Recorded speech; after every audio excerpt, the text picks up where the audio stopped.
நேயர்களுக்கு வணக்கம். தமிழ் பாலம் நிகழ்ச்சிக்கு மீண்டும் வரவேற்கின்றோம். நம்ம ஆஸ்திரேலியாவிலேருந்து நேர கனடா போகலாமா? அப்படித்தானே. சென்ற வாரம் ஆஸ்திரேலியாவிலிருந்து வந்திருந்த மிகச்சிறந்த வீணை கலைஞரை நாம் சந்தித்தோம். சரி, இப்போ உலகளவில் தமிழ் அந்த அளவுக்கு எல்லா நாடுகளிலும் தமிழ் பேசுபவர்கள் சாதனையாளர்கள் இருக்கின்றார்கள். அவர்களை பாராட்டி அவர்களோடு உரையாடி மகிழ்வதுதான் தமிழ் பாலம்.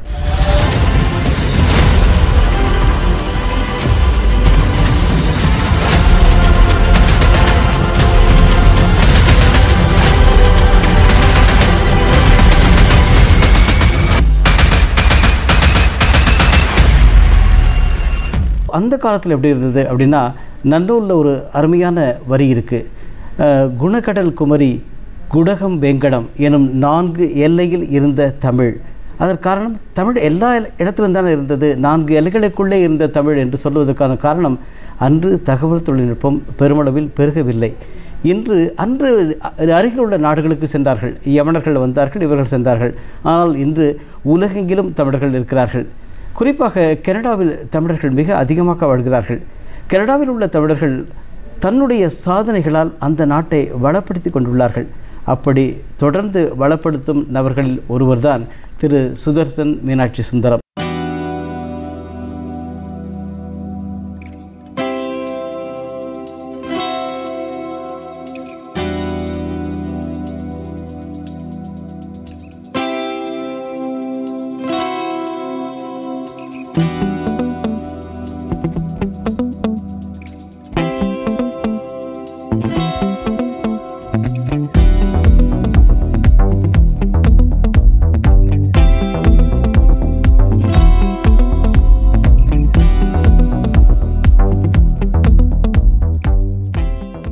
வணக்கம். வணக்கம். மகிழ்ச்சி. அதாவது கனடாலேருந்து நேர குமுளி மூணார் இந்த பகுதிகளில் போய் நான் வேறங்கி வரமாட்டேன். விமானத்துலேருந்து இறங்கி நேர குமுளி மூணார் தான் போவேன். ஏங்க, ஒருவேளை நீங்கள் அங்கே தானே ஒரு ரிசார்ட்டுக்கு போகிறீங்களா? இல்லை, அங்கே இருக்கிற மலைவாழ் மக்களிடம் உரையாடி மகிழ்ந்து அவர்களுக்கு என்ன தேவை அதை நுட்பமாக அறிந்து அதற்காக நான் சென்று வந்தேன் அப்படின்னு முதல் பதிவை நீங்கள் சொன்னீங்க. அந்த முதல் பதிவோடு தான் உங்கள் உரையாடல் நான் ஆரம்பிக்கிறேன். அந்த பதிவு. வணக்கம். கிழக்கும் மேற்குமாக 2 பெருங்கடல்கள். இந்த 2 கடல்களுக்கு மத்தியில் வடதுருவத்தின் மடியில் அமெரிக்காவின் தலையில் மகுடமாய் மாணிக்கமாய் வைரம் வைடூரியமாக மகுடம் போன்று அமர்ந்திருக்கும் கனடிய மண்ணிலிருந்து தமிழ் மைந்தனாக உங்கள் அனைவருக்கும் தாய் தமிழ் உறவுகளுக்கு எனது நன்றியும் வணக்கமும். மிக்க அருமையான ஒரு தொடக்கமாக நீங்கள் இதை சொல்லியிருந்தீர்கள். கனடாவிலிருந்து ஏறக்குறைய 10,000 மைல்கள் பயணித்து வரும்பொழுது சிந்தனைகள் அனைத்தும் தமிழகத்தில், குறிப்பாக எனது சில துண்டு அமைப்புகளின் மூலமாக கம்பம் தேனி பகுதியில் வாழக்கூடிய பழங்குடியின மக்கள், பழங்குடிய பிள்ளைகளுக்கு அவர்களுக்கான தேவைகளை நாம் எதேனும் செய்ய வேண்டும், அவர்களுடைய கல்வி, அவர்களுடைய வாழ்வியல் சம்பந்தமாக எதனும் உதவி செய்ய வேண்டும் என கனடாவில் தொடங்கப்பட்ட டோ அறக்கட்டளையின் மூலமாகவும் இங்குள்ள தன் சார்பு சங்கங்களின் மூலமாகவும் அந்த பிள்ளைகளை சந்தித்தேன். பழங்குடியினர் மக்களின் அந்த வாழ்வியல், அந்த சுற்றுப்புற அழகான மலைப்பகுதிகளில் அந்த மக்கள் வாழக்கூடிய அந்த இடங்கள் இயற்கையோடு இருக்க, கோடி கொடுத்தாலும் அந்த மாதிரியான இடங்களை, கனடாவில் இயற்கை வளங்கள் நிறைந்திருந்தாலும் இந்த வாழ்வியலில் இந்த மக்களை சந்தித்தது அவர்களின் வாழ்வியலின் முன்னேற்றத்திற்கான ஏதேனும் ஒரு, இந்த நாட்டிலிருந்து நான் சென்றிருக்கேன், என்னால் இயன்றதை செய்ய வேண்டும் என கருத்தில் கொண்டுதான் முதலில் அந்த பிள்ளைகளை கண்டு சந்தித்தேன். அந்தியூரும் சென்று அங்குள்ள பிள்ளைகளின் மேற்படிப்பிற்காகவும் எனது ஒரு சிறு தொடக்கத்தை தொடங்க வேண்டும் என்று தான் அங்கு எனது தொடக்கம் பயணம் அமைந்தது. மகிழ்ச்சி. இந்த மண் மீது பெருமளவு ஒரு ஆர்வமும் பற்றுதலும் கொண்டு இங்கே வந்தவுடனே அவர்களை சந்தித்து அவர்களுக்கான தேவைகளை செய்வதற்காக உங்கள் பணியை தொடங்கியிருக்கிறீங்க. வாழ்த்துக்கள். இப்போது கனடாவில் நீங்கள் இங்கேருந்து எப்போ போனீங்க கனடாவுக்கு? அந்த அனுபவங்கள், ஏன்னா கல்வி இங்கே தானே, அதுக்கு பிறகு என்ன பண்ணீங்க? நான் சென்னை தான் எனது பிறந்தது வளர்ந்த இடமான சென்னை. என்னுடைய பெற்றோர்கள் இந்த நேரத்தில் அவர்கள் நினைவு கூறுகிறேன். திரு மீனாட்சி சுந்தரம், அமராவதி, இவர்களும் புதுக்கோட்டை இதுதான் எங்களது பூர்வீகம். ஏறக்குறைய அவர் முதலாக அந்த கால எஸ்எஸ்எல்சி படிப்பை முடித்து சென்னை வேலை தேடி வந்தவர். எங்கள் குடும்பம் இங்கே தொடங்கியது. நான் பிறந்து வளர்ந்தது அனைத்தும் சென்னையாக இருந்தாலும் இன்ஜினியரிங் முடித்தவுடன் நான் முதலில் 3-4 வருடங்கள் த்ரூ அவுட் இந்தியா முழுக்க ஒரு சேல்ஸ் அண்ட் சர்வீஸ் இன்ஜினியராக பயணித்தேன். பிறகு சவுதி அரேபியாவில் 4 வருடங்களும், சிங்கப்பூரில் 4 வருடங்களும், இங்கே ஒரு 12 வருடங்கள் என்னுடைய வேலை சம்பந்தமாக.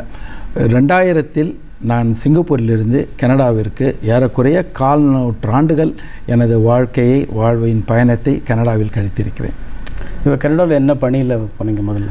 கனடாவில் எனது பணி, கனடா சென்றவுடன் இங்கிருந்து ஒரு பர்மனன்ட் ரெசிடெண்ட்டாக நான் அங்கே சென்றவுடன் எடுத்தவுடனே அனைவரையும் ஏந்தி கொள்ளக்கூடிய கனடா வேலை விடயத்தில் சிறிது கடினமான ஒன்று சவாலாக தான் இருக்கும் ஒவ்வொரு பர்மனன்ட் ரெசிடெண்ட்டாக ஒருவர்களுக்கு. நான் அங்கு சென்று மேல் படிப்பு சிறுநீரக மருத்துவ பொறியியலில் போஸ்ட் கிராஜுவேஷனின் அந்த ஒரு படிப்பை படித்து முடித்தவுடன் உலகத்தின் தரமான 3 மருத்துவமனைகள் என்று நீங்கள் கூகுளில் தேடினால் டொரண்டோ பொது மருத்துவமனை, டொரண்டோ ஜெனரல் ஹாஸ்பிட்டல், அதில் நான் சிறுநீரகவியலில் ஒரு இன்ஜினியரிங் பயோமெடிக்கல் இன்ஜினியரிங் டெக்னாலஜிஸ்டாக பணிபுரிகிறேன் 25 வருடமாக. அருமை பாராட்டுக்கள்.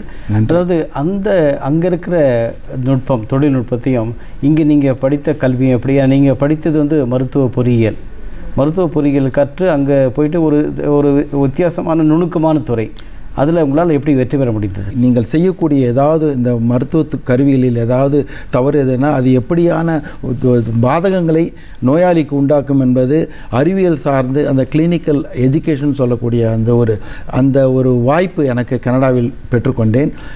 இங்கு குறிப்பாக பயோமெடிக்கல் இன்ஜினியரிங், எலக்ட்ரானிக்ஸ் இன்ஜினியரிங் அப்படி தான். ஆனால் அங்கே pharmacology, biochemistry, water treatment system, dialysis principle என அது சார்ந்த படிப்புகள் அந்த தொழிலில் உங்கள் கால்களை நன்றாக பொருத்தி கொள்ள அந்த கல்வி மிகவும் அவசியமாகவும். உண்மைதான். இப்போ நாம் ஒரு சிறுநீரகவியல் அப்படின்னு சொன்னப்போ எல்லாருக்குமே டயாலிசிஸ் உடைய நினைவுக்கு வரும்.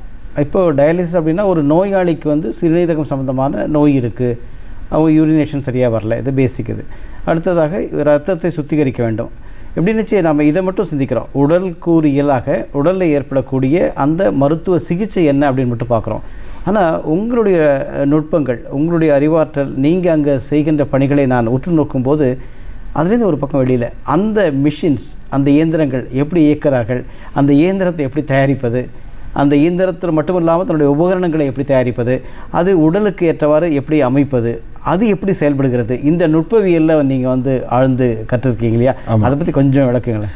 நான் இப்போது டொரண்டோ பொது மருத்துவமனையில் ஏறக்குறைய ஒரு நாளைக்கு நாங்கள் 300லேருந்து 400 நோயாளிகளுக்கு டயாலிசிஸ் ரத்த சுத்திகரிப்பு நடத்துகிறோம். 3 ஷிஃப்ட்டு, காலையில் 7லேருந்து 12, 12லேருந்து 5, 5லேருந்து இரவு 10. ஈவன் நாக்டர்னல் டயாலிசிஸ் மிகப்பெரிய அது ஒரு நியூ டெக்னாலஜி. 8 மணி நேரம் நோயாளிகள் படுத்துக்கொண்டே அவர்கள் பெறக்கூடிய அந்த சிகிச்சை. அங்கே மருத்துவ கருவிகள் என்று பார்க்கும்பொழுது இன்று வளர்ந்த நாடுகளில் தான் அது போன்ற கருவிகள், ஜெர்மனியாக இருக்கட்டும், அமெரிக்கா, ஸ்வீடன், இட்டலி அது போன்ற நாடுகளில் மருத்துவ கருவிகள், டயாலிசிஸ் சம்பந்தப்பட்ட கருவிகள் அருமையாக கிடைக்கின்றன. ஒரு இரத்தத்தை நோயாளியின் உடலிலிருந்து இப்போ வெளியேறக்கூடிய அந்த இரத்தத்தை நீங்கள் அதிகமாகவும் சர்க்குலேட் செய்ய முடியாது வெளியில், மிகவும் குறையானால் எஃபிஷியன்சி சம்மந்தப்பட்ட குவாலிட்டி சம்மந்தப்பட்ட பிரச்சனை இருக்கும். அதில் அந்த 3 மணியிலிருந்து 4 மணி நேரம் நடக்கக்கூடிய அந்த சிகிச்சை பிரிவு நீங்கள் முள் மேல் நிற்பது போல் தான். ஏறக்குறைய ஒரே நேரத்தில் 100 நோயாளிகளுக்கு அத்தனை மிகப்பெரிய ஒரு டயாலிசிஸ் யூனிட் நாங்கள் வட அமெரிக்காவில் இயங்கக்கூடிய ஒரு அமைப்பில் தான் பணியாற்றுகிறேன். இந்த டயாலிசிஸ் சிகிச்சையானது ஈவன் ஹோம் ப்ரோக்ராம் இன்று மிகப்பெரிய ஒரு சக்ஸஸ்ஃபுல் ப்ரோக்ராம்னு சொல்லலாம். ஹோம் டயாலிசிஸ்ன்னு நோயாளிகளுக்கு 6 வாரம் நாங்களே பயிற்சி கொடுத்து அந்த டயாலிசிஸ் மிஷின் கருவியை எப்படி ஆப்ரேட் செய்வது, அதை எப்படி டயாலிசிஸ் மிஷின் எப்படி ப்ரிப்பரேஷன் சொல்வது முதற்கொண்டு அனைத்து கட்டமைப்புகளையும் ரொம்ப அழகாக கோர்வையாக உருவாக்கியிருக்கிறோம். அதனால் எங்களுடைய நாட்டில், கனடிய நாட்டில் மருத்துவம் அனைத்தும் இலவசம். அது நார்மல் டெலிவரியாக இருக்கட்டும் அல்லது ஒரு கேன்சர் தெரப்பியாக இருக்கட்டும், டயாலிசிஸ் என்றது ரொம்ப எக்ஸ்பென்சிவ். அதற்கான காப்பீடு இருக்கணும் இல்லையா? இல்லை, எங்களுடைய காப்பீடுகள் இருந்தாலும் ஒரு பேசிக் மெடிக்கல் அந்த சிகிச்சை அனைத்து கனடிய மக்களுக்கு இலவசமாக வழங்கப்படுகிறது. டயாலிசிஸ் குறிப்பாக ஒரு வாரத்தில் 3 நாட்கள் திங்கள் புதன் வெள்ளி அல்லது செவ்வாய் வியாழன் சனி என அவர்களுக்கு வழங்கப்படுகிறது. 3 முறை. இந்த சிகிச்சை முறை நீங்கள் சொன்ன மாதிரி வட அமெரிக்க நிறுவனத்தினுடைய ஒரு கிளையாகத்தான் இங்கே இயங்குறீங்க இல்லையா? ஆமாம், டொரண்டோ ஜெனரல். நீங்கள் இருக்கிறது கனடாவில் டொரண்டோ ஜெனரல். அதாவது இப்போது இது வந்து ஒரு தமிழ் பாலத்தில் ஒரு மருத்துவம் சார்ந்த ஒரு நேர்காணல் மாதிரி போயிட்டுருக்கு. இருந்தாலும் சில தெரிந்து கொள்ள வேண்டும். இப்போ இந்தியாவில் வந்து ஹீமோ டயாலிசிஸ், பெரிட்டோனியல் டயாலிசிஸ் 2 விதமான சிகிச்சைகள் வழங்கப்படுகின்றன. அங்கே ஏன்னா இப்போ கனடா வர மக்களும் தெரிஞ்சுக்கொள்ளும், அங்கே இருக்கிற மக்களுக்கு தெரியும். அப்போது இதுக்கு அங்கே வேறு விதமான சிகிச்சை இருக்கா? ஹீமோ டயாலிசிஸ் எஃபிஷியன்சி வைஸ் பார்க்கும்போது ஒரு 15%, ஒரு முழு கிட்னி ஒரு 100% உங்களுக்கு பயன்படுகிறது என்றால், நோயாளி எப்பொழுது அந்த சிறுநீரக பாதிப்பு ஏற்பட்டு அந்த டயாலிசிஸ் என்ற சிகிச்சை செல்லும் பொழுது டயாலிசிஸ் மூலம் 15% தான் அவங்களுக்கான சதவீதம் தான் அந்த உடலுக்கான உறுதியான செயலை கொடுக்க முடிகிறது. மீதி பெரிட்டோனியல் டயாலிசிஸ் பண்ணிங்கன்னா இன்னும் further it decreases 8% outcome. Haemo dialysis வந்து வெரி எக்ஸ்பென்சிவ். இங்கே வந்து ஒரு பல மருத்துவமனைகள் இந்த சிகிச்சையை வழங்குகிறார்கள். 3000 ரூபாயிலிருந்து 5000 ரூபாய். ஆனால் இதே சிகிச்சையை கனடாவில் ஒரு வெளிநாட்டு பயணி வந்து பெறுகிறார் என்றால் எங்கள் மருத்துவமனையில் நீங்கள் நம்ப மாட்டீங்க, ஏறக்குறைய 1 லட்சம் ரூபாயிலேருந்து 1.25 லட்சம் ரூபாய் ஒரு ட்ரீட்மெண்ட்டுக்கு நாங்கள் அவங்கள சார்ஜ் பண்ணுறோம். இல்லை, அந்த இடத்துல அவரை நீங்கள் நம்ப மாட்டீங்கன்னு சொன்னதுனால நான் இப்போ நம்பிக்கையோடு கேட்குறேன். இந்தியா வந்து மிகப்பெரிய நாடு, மக்கள் தொகை பெருக்கம் அதிகம். கனடா என்னதான் வந்து பரப்பளவில் பெரிதாக இருந்தாலும் மக்கள் தொகை குறைவு. அதே போல் குளிர் பிரதேசம், பல இடங்கள் பனி சூழ்ந்த இடங்கள், அப்போ நகரங்கள் குறைவு. அந்த மாதிரியான ஒரு நாட்டில் மக்கள் தொகை குறைவாக இருக்கிறதுனாலையும் அவங்க வந்து இந்த இலவசமாக கொடுக்க முடியுதா? அப்படி இலவசமாக கொடுக்கறது அரசாங்கம் எப்படி இது சமாளிக்கிறாங்க அந்த செலவை? ஏன்னா இந்த ஒரு கேள்வி வரும். அங்கே இருக்கிற நிரந்தர குடியிருப்பாளர்களுக்கு மட்டுமா, அல்லது இங்கேருந்து இப்போ படிக்க வராங்க இல்லைங்களா, குறுகிய கால பணிக்காக வராங்க சில நிறுவனங்களில், இவர்களுக்கு கூட அந்த சிகிச்சை இப்போ எல்லாருமே உடல் நலனோடு வாழ வேண்டும் என்ற பிரார்த்தனை இருந்தாலும் இப்படி வருகின்றவர்களுக்கான சிகிச்சையும் இலவசமாக எப்படி அரசாங்கம் சமாளிக்கிறாங்கன்ற ஒரு கேள்வி இருக்குது. இங்கேருந்து அஃபிஷியலாக ஒரு சர்வதேச மாணவர், இன்டர்நேஷ்னல் ஸ்டூடெண்ட் வருகிறார் என்றால் கண்டிப்பாக அவர் காப்பீடுடன் தான் அவர் சார்ந்த கல்லூரி சார்ந்த காப்பீடுடன் தான் வருகிறார். இங்கிருந்து வந்த ஒரு மாணவன், தமிழ்நாட்டை சேர்ந்த ஒரு மாணவன், அவருக்கு சிறுநீரகம் பாதிப்படைந்த பொழுது அவருக்கான முழு சிகிச்சையும் காப்பீட்டின் மூலமாக வழங்கப்பட்டது.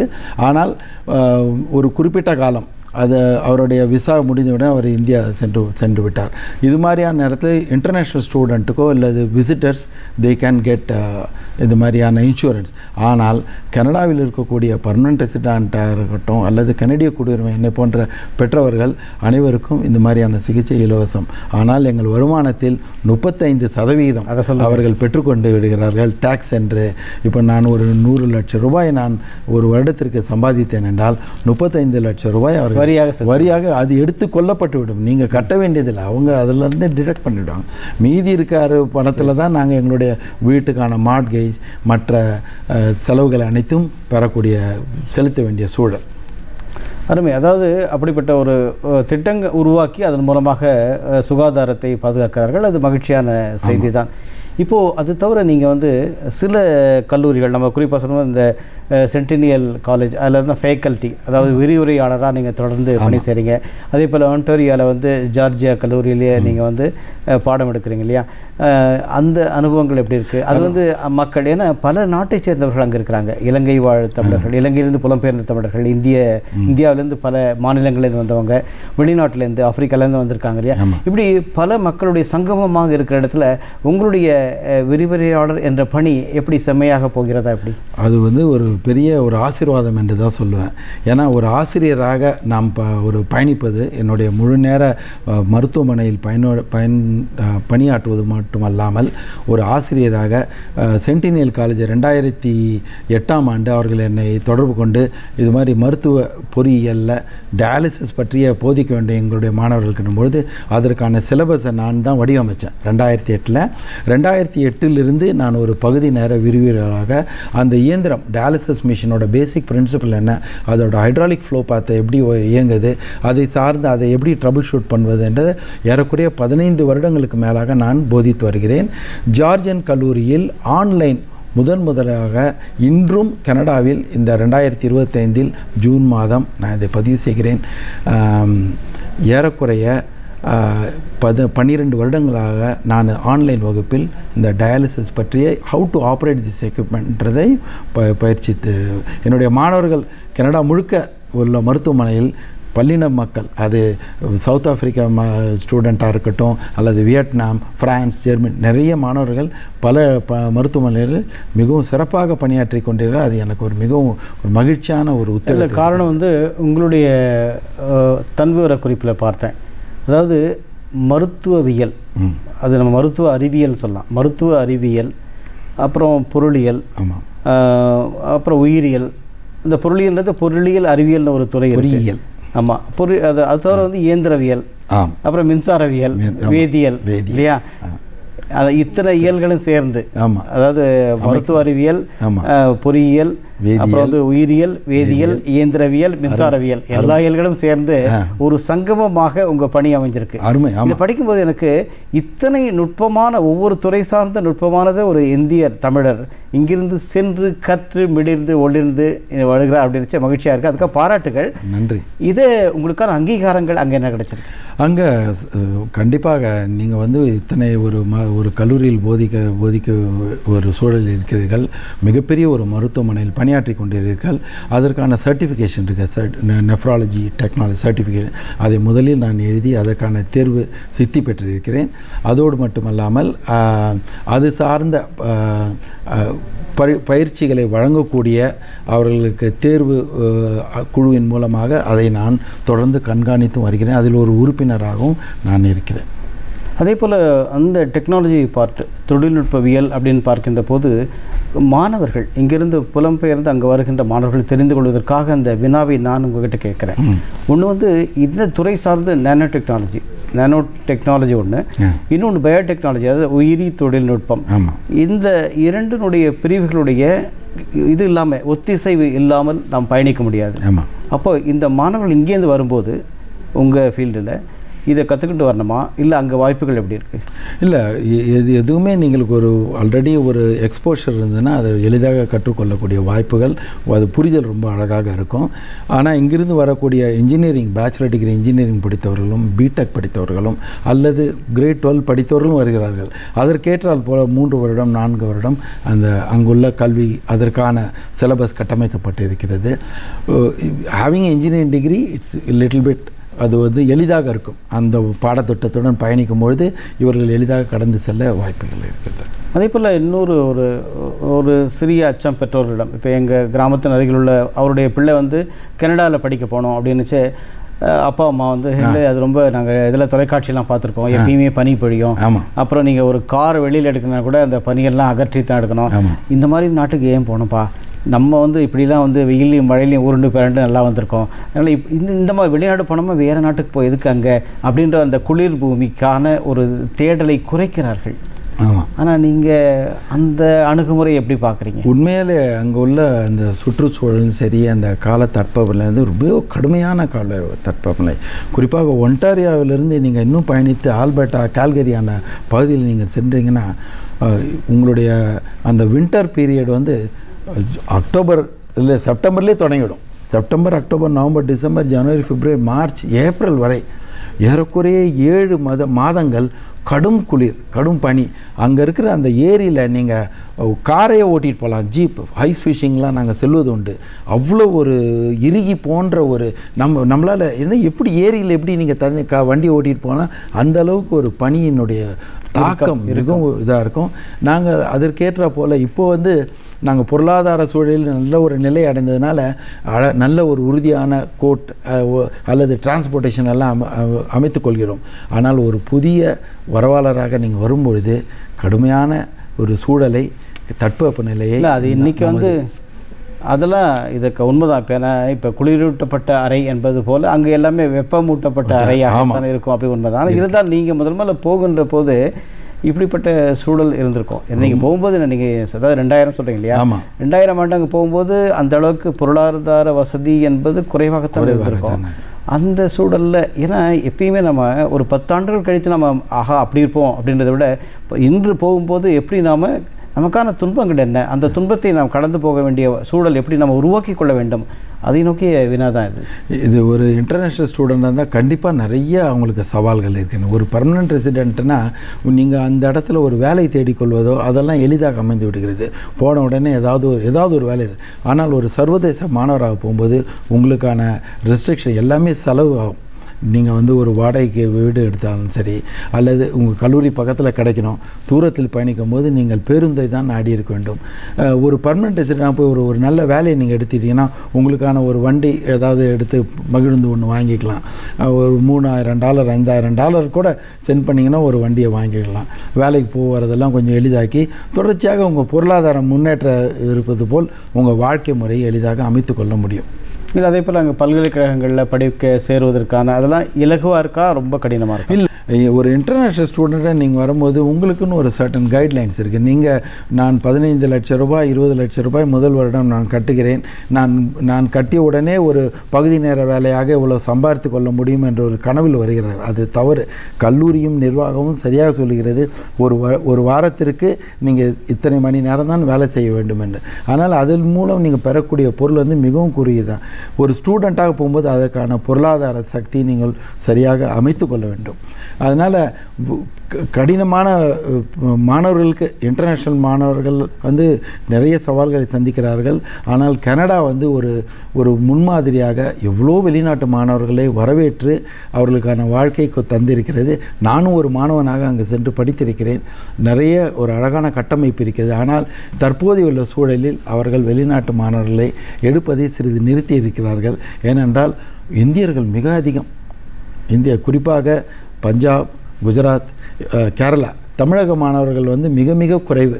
அவர்கள் இங்கிருந்து வருவதை கம்பேர் பண்ணும்பொழுது நார்த் இந்தியனோட வடநாட்டு மாணவர்கள் மிக அதிகமாக இருக்கிறார்கள்.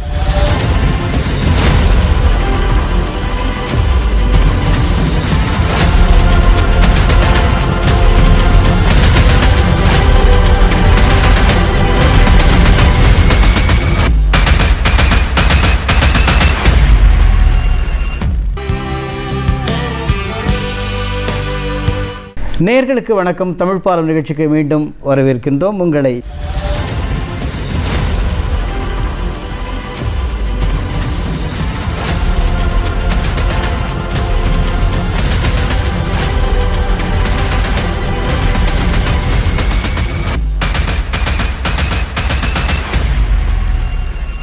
இப்போது 3 செய்திகள்.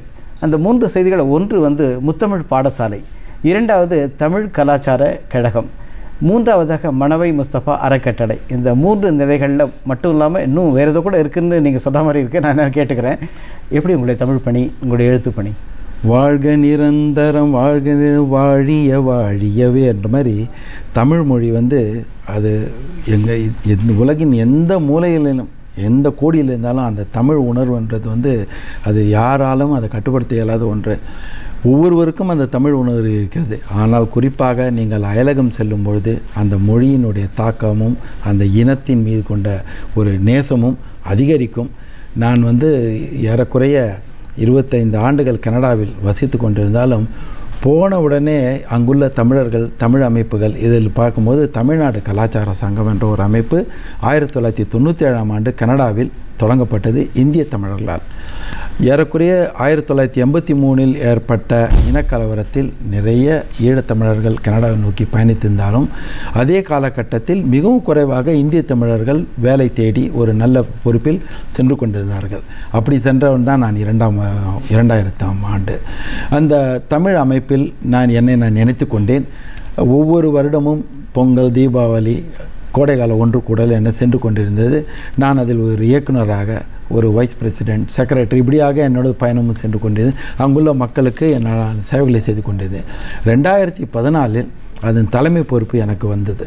தலைமை பொறுப்பில் நான் தேர்ந்தெடுக்கப்பட்டு நான் முதலில் எடுத்த முடிவு, கனடா வாழ் இந்திய தமிழர்கள் ஏறக்குறைய இத்தனை தமிழர்கள் இருக்கிறார்கள், நம்முடைய தமிழ்நாடு பாடநூல் சார்ந்த ஒரு கல்வியை நம் மக்களுக்கு, இந்த பிள்ளைகளுக்கு வழங்க வேண்டும் என்று கருத்தில் கொண்டு நானும் அது உபத்தலைவர் அந்த திரு நாச்சியப்பன் அவரை நன்றியுடன் நினைவு கூறுகிறேன். இருவரும் சேர்ந்து தொடங்கப்பட்ட அந்த பள்ளி தான் முத்தமிழ் பாடசாலை. இப்போது ஏறக்குறைய 400 மாணவர்கள் ஒன்டாரியோவில் மட்டுமல்லாமல் ஆல்பர்டா, கால்கரி, பிரிட்டிஷ் கொலம்பியா பல இடங்களில் கிளைகள் வச்சுருக்கீங்க. பல இடங்களில் கிளைகள் வைத்து கொண்டிருக்கிறோம். இந்த பள்ளியை சீராக ஆன்லைன் மூலமாகவும் அங்கே இருக்கக்கூடிய சமூக கூடத்தின் மூலமாகவும் தமிழ் மட்டுமல்லாமல் யோகா, சிலம்பம் அனைத்தும் கற்பிக்கப்படுகிறது. தமிழருடைய பண்பாட்டு கலைகள் அத்தனையும் நீங்கள் கற்பிக்கிறீங்க. இப்போ முத்தமிழ் பாடசாலைனா இப்போ அரசு அங்கீகாரம் இருக்கா, அல்லது அதில் நீங்கள் என்ன கற்பிக்கிறீங்க? தமிழ் மொழியை மட்டுமா? அதாவது நீங்கள் மற்ற கலைகள் விட்டுருங்க, தமிழ் மொழினா அதுக்கான பாடத்திட்டம் இதெல்லாம் நீங்கள் எப்படி? அது தவிர நம்ம இப்போ நிறைய பேர் அயலகத்தில் இருக்கிறவங்கன்னா வெளிநாட்டுக்காரர்கள் இது ஒரு செம்மொழி, உலகின் முதுமொழி அப்படின்னு சொல்லிட்டு கற்றுக்கொள்ளக்கூடிய ஆர்வம் உள்ளவங்க, அப்படிப்பட்டவங்க கற்றுக்கொள்கிறார்களா? ஆமாம், வெளிநாடுகளில் இருக்கிற மற்ற மொழி இது தமிழ் மொழியை கற்றுக்கொள்ள வேண்டும் என்பவர்களுக்கும் நாங்கள் அதற்கான ஏற்பாடுகள் செய்து கொடுத்திருக்கிறோம். ஆனால் 99% நமது பிள்ளைகளுக்கு இந்த தமிழ் மொழி பல லெவல் 1ஆம் வகுப்பிலிருந்து 12ஆம் வகுப்பு வரை தமிழ்நாடு பாடநூலை சார்ந்து நாங்கள் போதிக்கிறோம். ரொம்ப விருப்பமாகவும் ஆவலாகவும் ஸ்டூடெண்ட்ஸ், மாணவர்கள் மட்டுமல்லாமல் அதை சார்ந்த ஆசிரியர்களும், பெருமளவு ஆசிரியர்கள், தன்னார்வ தொண்டாளர்கள் அல்லது வேலைக்கு அந்த ஒரு குறிப்பிட்ட சேலரியை பெற்றுக்கொண்டும் தமிழை போதித்து வருகிறார்கள். இன்று மாலை நான் பயணிக்கிறேன் கனடாவில். அதன் காரணம், வரும் சனிக்கிழமை, நான் வெள்ளிக்கிழமை காலை சென்று அடைவேன் டொரண்டோருக்கு. வரும் சனிக்கிழமை 14வது வருடம் எங்களுடைய முத்தமிழ் பாடசாலையின் ஆண்டு விழா, அந்த கிராஜுவேஷன் செரிமனி என்ற பட்டமளிப்பு விழா நடக்கிறது. இப்போது அதாவது இந்த தமிழ் பாடசாலையில் கற்கின்ற மாணவர்கள் பொதுவாக கல்வி திட்டத்தின்படி அங்கு அரசாங்கம் நடத்துகின்ற பள்ளிகள் அதிகம்.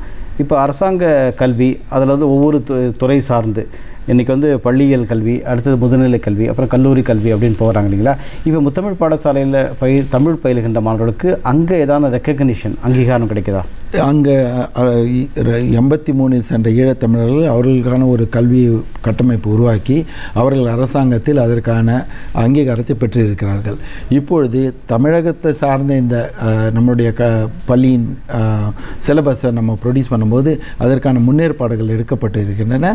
விரைவில் அதற்கான நாங்கள் இது சம்பந்தமாக அரசியல் இருக்கக்கூடிய தமிழ் மூத்த எம்பி அவர்களை சந்தித்து பேசியிருக்கிறோம். ஏறக்குறைய இந்த வருடம் அதற்கான ஒப்புதல் பெறக்கூடிய வாய்ப்பு இருக்கிறது. அப்படி பெற்றால் அவர்கள் முதுநிலை அல்லது கல்லூரி செல்லும்பொழுது இந்த தமிழுக்கான சான்றிதழ் அவர்களுக்கு உபயோகமாக இருக்கும். கண்டிப்பாக, மிக மகிழ்ச்சி.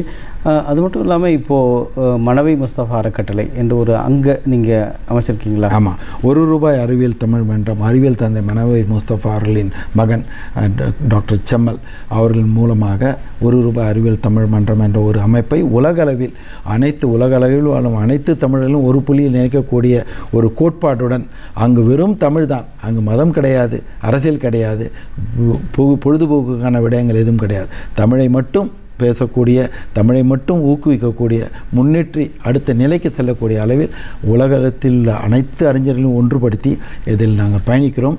அதில் அறங்காவலர்கள், ஐம்பெருங்குழு, எண்பேராய குழு, அகக்குழு, புறக்குழு என ஒரு 30 இயக்குநர்களை கொண்ட ஒரு அமைப்பு.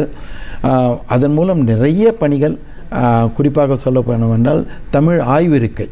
இப்போது அமெரிக்காவில் ஹார்வர்டு பல்கலைக்கழகத்தில் தமிழ் இருக்கை அமைக்க வேண்டும் என்று சொன்னபொழுது அதற்கான நிதி சேகரிப்பு உலக அளவில் தமிழக அரசும் ஒரு மிகப்பெரிய ஒரு பங்கையும், மருத்துவர்கள், அமைப்பு, பொறியாளர் அனைவரும் சேர்ந்து கொடுத்த அந்த நிதி அமைப்பில் இன்று ஹார்வர்டில் ஒரு தமிழ் இருக்கை அமைக்கப்பட்டது.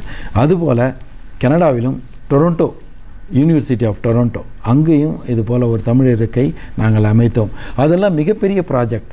ஆனால் ₹1 அறிவியல் தமிழில் சிறிய அளவில் நம்ம ஒரு இருக்கை அமைத்து செல்ல வேண்டும். குறிப்பாக திருப்பாவை, திருவம்பாவை, இதுக்கு ஒரு இருக்கை அமைத்து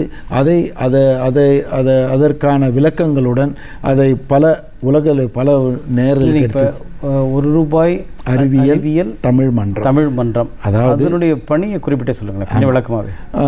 ₹365 அது ஒரு வருடத்திற்கான சந்தா. நீங்கள் எவ்வளோ பெரிய ஸ்பான்சராக இருந்தாலும் ₹365 தான் நீங்கள் செலுத்தணும். இது மூலம் தமிழ் ஆய்வறிக்கை, தமிழ் நலத்திட்டம், மூதறிஞர்கள் அவர்களை ஆவணப்படுத்த, இப்பொழுது அவ்வை நடராஜன் ஐயா அது போன்ற அறிஞர்களை ஆவணப்படுத்தக்கூடிய பல அறிஞர்கள் தமிழ் அறிஞர் ஆவணப்படுத்தக்கூடிய திட்டம், திருக்குறள், சங்கத்தமிழ் மீட்டெடுப்பு என பல இருக்கைகள் பல டிபார்ட்மெண்ட்டாக செலுத்தி நிறைய பேர் அதற்காக உழைத்து மகிழ்ச்சி. நீங்கள் சொல்லும்போதே தமிழ் பாலம் பெருமை கொள்கிறது. காரணம் என்னென்னா, அமெரிக்க நாட்டில் திரு வேலு அவர்கள் ஒரு திருக்குறள் சொன்னால் $1 உனக்கு பரிசு அப்படின்னு சொல்லிட்டு $1,00,000 மேலாக அவர் பாராட்டி அதற்கான வாழ்த்தி அந்த பிள்ளைகளுக்கு வழங்கியிருக்கிறாங்க, தொடர்ந்து வழங்கி கொண்டிருக்கிறார்கள். அதே போல் ஹார்வர்ட் பல்கலைக்கழகம் அவர் இந்த நிகழ்ச்சியில் பங்கு பெற்றார். நீங்கள் சொன்ன அதாவது வேலு அவர்கள், அதே போல் அவரும் அவருடைய மனைவியும் இணைந்து இந்த நிகழ்ச்சிக்கு வந்தாங்க தமிழ் பாடத்தில். அதே போல் ஹார்வர்ட் தமிழ் இருக்கை டாக்டர் ஜானகிராமன் அவர்கள், விஜய் ஜானகிராமன் அவர்கள் அவரும் நிகழ்ச்சியில் பங்கு பெற்று அதனுடைய சிறப்பையும் எப்படி வெற்றி கொண்டார்கள் என்பதையும் சொன்னார்கள். உங்கள் அடுத்ததாக உங்களுடைய $1 திட்டம், அந்த காலத்தில் $1 ஒரு படி அரிசி அப்படின்னு ரொம்ப பிரபலமாக பேசப்பட்டது.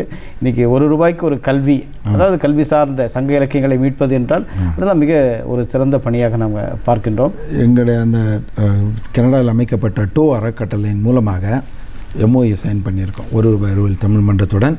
இதில் என்னென்னா, இன்றைக்கி தமிழகத்தில் உள்ள அரசு பள்ளிகளில் 12ஆம் வகுப்பு 10ஆம் வகுப்பு அந்த மாணவர்களை ஊக்குவிக்கும் பொருட்டு நாங்கள் ஜூம் மூலமாக அந்த வலைத்தளம் காணொலி மூலமாக அமைக்கப்பட்ட அமைப்பில் இங்கு இருக்கக்கூடிய மாணவர்கள் ஏதாவது ஒரு தலைப்பில் அவர்கள் 30 நிமிடமோ 20 நிமிடமோ அவர்கள் தங்கள் கருத்தை பரிமாறும் பொழுது உலகளவில் இருக்கக்கூடிய மற்ற அறிஞர்கள், அது சவுத் ஆப்பிரிக்காவில் இருக்கட்டும், டொரண்டோவில் நானோ அல்லது அமெரிக்காவில் இருந்த பணியாளர்கள் இணையத்தின் மூலமாக அந்த பிள்ளைகளுக்கு தமிழை ஊக்குவித்து அவர்களை வளர்த்தெடுக்கும் முயற்சி, சிறப்பாக பேசுபவர்களுக்கு ₹500 இரண்டாம் பரிசு ₹300 வழங்கி கடந்த இது 2 வருடங்களாக செயல்பட்டு கொண்டிருக்கிறது. ஒரு முறை ஒரு பிள்ளை புறநானூரில் ஒப்பாரி, அது எப்படி இருக்குது, சங்ககால இசைக்கருவிகளை பற்றி மிகவும் ஆராய்ச்சி செய்து இது போன்ற அமைப்புகள் அனைத்தும் பதிவு செய்யப்படுகின்றன. பல இடங்களுக்கு பல தளங்களுக்கு இது எடுத்து செல்லக்கூடிய நிலையில் ₹1 அறிவியல் தமிழ் மன்றம் சிறப்பாக பயணித்து கொண்டு இருக்கிறது. அதில் நானும் ஒரு அங்கத்தினராக ஒரு இயக்குநராக பணியாற்றுவதில் மிக பெருமை கொள்கிறேன். கண்டிப்பாக. அது மட்டும் இல்லாமல் இப்போ அமெரிக்காவில் மேரிலாண்டில் ஒரு அமைப்பு, அதாவது உலகளவில் எழுத்தாளர்களை ஊக்குவிக்க வேண்டும் அப்படின்றதுக்காக வட அமெரிக்க தமிழ் எழுத்தாளர் கட்டமைப்பு என்ற ஒரு மிகச்சிறந்தவர் திரு முருகவேல் வைத்தியநாதன் அவர்கள் தொடங்கினார்கள் இல்லையா? அதில் நீங்கள் கனடிய தூதராக குளோபல் அம்பாசிடர் ஃபார் கனடா இருக்கிறீர்கள். அது சார்ந்த என்ன பணிகள் செய்கிறீங்க? அது அழகாக தமிழில் நீங்கள் சொல்ல போனீங்கன்னா நடவு North American Tamil Writers Organisation, ஆங்கில எழுத்துக்களை ஒன்று சேர்த்தா நடவு என்ற ஒரு அருமையான ஒரு தமிழ்ச்சல். அது எப்படி அமைந்ததில்லை, அது ஒரு அருமையாக அமைந்தது. இது முக்கிய குறிக்கோள் என்னென்னா, வட அமெரிக்காவில் குறிப்பாக அமெரிக்கா, கனடா, மெக்சிகோ இது போன்ற நாடுகளில் தமிழ் எழுத்தாளர்களை அவர்களை ஊக்குவிக்கும் பொருட்டு இது அவர்கள் சிறுகதை எழுத்தாளராக இருக்கட்டும் அல்லது ஏதாவது தமிழ் சார்ந்த பணிகளை அவர்களை ஊக்குவிக்கும் போட்டு அமைக்கப்பட்ட அந்த அமைப்பு. அதை முருகு அவர்களுக்கு ஒரு முறை கனடா வந்திருந்த பொழுது என்னை தொடர்பு கொண்டார். இது மாதிரி நம்ம இந்த அமைப்பு தொடங்கி இருக்கிறோம், நீங்கள் கனடாவின் ஒரு ஒருங்கிணைப்பாளராக அம்பாசடராக இருக்க வேண்டும் என்று சொல்லும்போது மிக ஒரு சிறப்பான ஒரு வாய்ப்பு. தமிழுக்கு எத்தனை நேரமானாலும் நம்ம செலவழிக்கலாம், ஏன்னா நம்மளுடைய மொழி அத்தனை ஒரு தாக்கம் நிறைந்தது, ஒரு உணர்வுபூர்வமானது, இனத்தோடு சம்பந்தப்பட்டது. இல்லை, அது அடுத்த நிலை நீங்கள் சொன்னது என்னது, முத்தமிழ் பாடசாலை மூலமாக மாணவர்கள் தமிழை கற்றுக்கொள்ளக்கூடியது ஒரு நிலை. ஆமாம். இரண்டாவது நிலை அவர்களை எழுத்தாளர்களாக உயர்த்துவது. அந்த பணியும் இப்போ நீங்கள் சேர்ந்திருப்பது எனக்கு மகிழ்ச்சியாக இருக்கிறது. தொடர்ந்து நம்ம இந்திய அரசாங்கத்தினுடைய பணிகளையும் இந்திய மாணவர்களுடைய திறனையும் கனடா அரசாங்கம் தொடர்ந்து பாராட்டி வருகிறது. அது குறிப்பிட்டு சொன்னோன்னா, இந்தியாவினுடைய 75வது சுதந்திர தினம் அன்று 75 இந்தியர்களை கனடா அரசாங்கம், கனடா பிரதமர் அழைத்து அவர்களுக்கு அனைவரையும் பாராட்டி மகிழ்ந்தார். அதற்கான ஒரு விழாவை எடுத்தாங்க. நம்ம தமிழ் பாலம் நிகழ்ச்சியில் வந்த திருமதி சேத்து சண்முகம் அவங்களுடைய மகனுக்கு அந்த பாராட்டு கிடைச்சது. ஒரு சாதனையாளராக தொடர்ந்து உங்களுக்கு அந்த அரசனுடைய பாராட்டு விருதும் கிடைக்கும் என்று நான் கண்டிப்பாக வாழ்த்துக்கிறோம். இந்த நேரத்தில் இப்போ ரீனல் இன்ஜினியரிங் அந்த சிறுநீரகவியல் துறை சார்ந்த அந்த இயந்திரவியல், அதில் நீங்கள் நிறைய கட்டுரைகள் உலகளவில் பல அரங்கங்களில் சமர்ப்பித்திருக்கீங்க, வழங்கியிருக்கீங்க. அப்படிப்பட்ட கட்டுரைகள் எழுதியுள்ள நீங்கள் அந்த துறைகளில் மேற்படிப்பு, முதுகலை படிப்பு, PhD செய்வதற்காக நிறைய மாணவர்கள் இப்பொழுது முயற்சிக்கிறார்கள். அதுக்கு நிறைய வாய்ப்புகள் இருக்கா? அந்த துறை சார்ந்து அவர்கள் எளிதாக ஒரு முதுகலை பட்டம் பெற இயலுமா? அவசியம் இன்றைக்கி பயோமெடிக்கல் இன்ஜினியரில் ஒரு பேச்சுலர் டிகிரியாக இருக்கட்டும் அல்லது முதுகலை பட்டமாக இருக்கட்டும், அங்குள்ள கல்லூரியில் இந்த இதற்கான ஸ்பெஷலைசேஷன் கிடைக்கிறது. ஆனால் இங்கேருந்து ஒரு பேச்சுலர் டிகிரி இன்ஜினியரிங் படித்து மாஸ்டர்ஸ் வரும்போது அனைத்தும் பொருளாதார சிக்கல் தான். இதை அவங்க சரி செய்து கொண்டால் அது இன்னும் அதற்கான வாய்ப்புகள் கனடிய பல்கலைக்கழகங்கள் அருமையாக இருக்கிறது என்று நான் கூறுவேன். டொரண்டோ மருத்துவமனை மூலமாக கனடா முழுக்க இதுவரை நான் ஒரு 7 ப்ரெசன்டேஷன் நேஷ்னல் லெவலில் ப்ரெசன்ட் பண்ணியிருக்கேன். சிறுநீரக அறிவியல் சார்ந்து அதை ஹோம் ப்ரோக்ராமாக இருக்கட்டும் அல்லது இன்கேஸ் ஏதாவது டிசாஸ்டர் மேனேஜ்மெண்ட் இது போன்ற பல அதை சார்ந்த கருத்தரங்கம் நான் அதை பகிர்ந்திருக்கிறேன் கனடா முழுக்க. அது மிக ஒரு சவாலான விடயம். ஏறக்குறைய அந்த 23 ஆண்டுகள் தொடர்ச்சியாக அதில் பயணித்து கொண்டிருக்கிறேன். வரும் அக்டோபர் மாதம் 2025 பிரிட்டிஷ் கொலம்பியாவில் டயாலிசிஸ் பண்ணும்போது இரத்தம் ஒன்று உள்ளிழுக்கப்படுகிறது மிஷினை நோக்கி, இயந்திரத்தை நோக்கி சுத்திகரிக்கப்பட்டு அந்த சுத்திகரிக்கப்பட்ட இப்போ ரத்தமானது செலுத்தப்படுகிறது. இது ரொம்ப ஒரு மெட்டிகுலஸ் ப்ராசஸ். நீங்கள் இது 2 நீடிலையும் ரொம்ப பக்கம் வச்சுருந்தீங்கன்னா சுத்திகரிக்கப்பட்ட ரத்தமே மறுபடியும் உள்ளிழுக்கப்படும். அதை சார்ந்த ஒரு ஆய்வு தான் நான் இந்த பிரிட்டிஷ் கொலம்பியா மாகாணத்தில் என்னுடைய கருத்தரங்கத்தில் நான் அதற்காக வேலை செய்து கொண்டிருக்கிறேன். இது எனக்கு ஒரு உத்வேகமாகவும் ஒரு சவால் நிறைந்ததாகவும், ஒவ்வொரு ப்ரெசன்டேஷனும் எளிதாக அமைந்து விடுவதில்லை. அதற்கான கடின உழைப்பும் அதை சார்ந்த சிந்தனையும் எங்களுடைய டிபார்ட்மெண்ட்லேருந்து கொடுக்கக்கூடிய ஒத்துழைப்பும். இந்த நேரத்தில் என் மனைவியும் மகனுக்கும் நான் நன்றி தெரிவித்துக் கொள்கிறேன். என்னுடைய மனைவி டாக்டர் விஜயலட்சுமி, அவங்க மருத்துவராக அங்கே மவுண்ட் சைனாய் மருத்துவமனையில் அல்ட்ராசவுண்ட் ரிசர்ச்சில் துறையில் அவர்கள் பணி செய்து கொண்டிருக்கிறார்கள். மகன் பிரணவன், அவர் பேச்சுலர் டிகிரி ஹெல்த் சயின்ஸ் முடித்துவிட்டு இப்பொழுது மருத்துவ படிப்பிற்காக அமெரிக்காவை நோக்கி பயணத்தில் இருக்கிறார். மகிழ்ச்சி. ஒரு மருத்துவம் சார்ந்த ஒரு மகத்தான பணிகளை நீங்கள் செய்கிறீங்க. தமிழ் பாலம் மூலமாக பல நாடுகளில், ஆஸ்திரேலியா முதல் அமெரிக்கா வரை பல நாடுகளில் தமிழ் பணியாற்றுபவர்கள் இணைந்திருக்கிறார்கள். ஆமாம். இப்போ முத்தமிழ் பாடசாலை என்கின்ற கனடாவைச் சேர்ந்த உங்களை நாங்கள் லண்டன் ஸ்டெம்ஸ்போர்டில் இருக்கிற முத்தமிழ் அகாடமி டாக்டர் ரமேஷ் அவரோடு இணைக்கக்கூடிய ஒரு வாய்ப்பு இப்பொழுது ஏற்படுகிறது. அவர் உலகளாவில் பாடத்திட்டங்கள் இயல்பாக எளிதாக தமிழ் கற்றுக்கொள்ளக்கூடிய வகையிலே அவர் செய்கிறார். அவரோடு திரு ஞானமுருகன் என்பவர் உடைக்கின்றார்.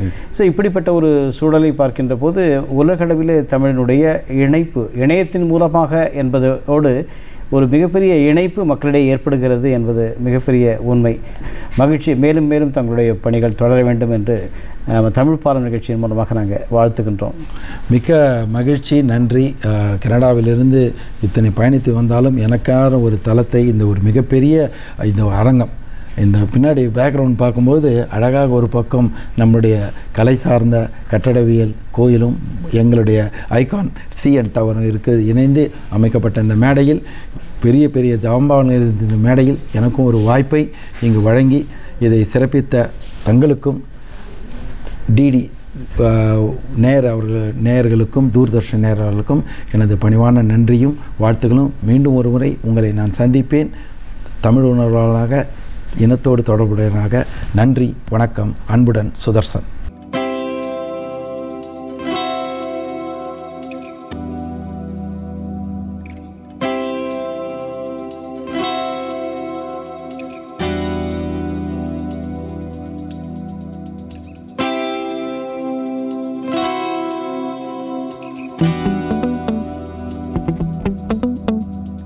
உலகம் முழுவதும் உள்ள தமிழ் சாதனையாளர்களின் பணிகளை நாம் இந்த நிகழ்ச்சியில், தமிழ் பாலம் நிகழ்ச்சியில் தொடர்ந்து பேசி வருகின்றோம்.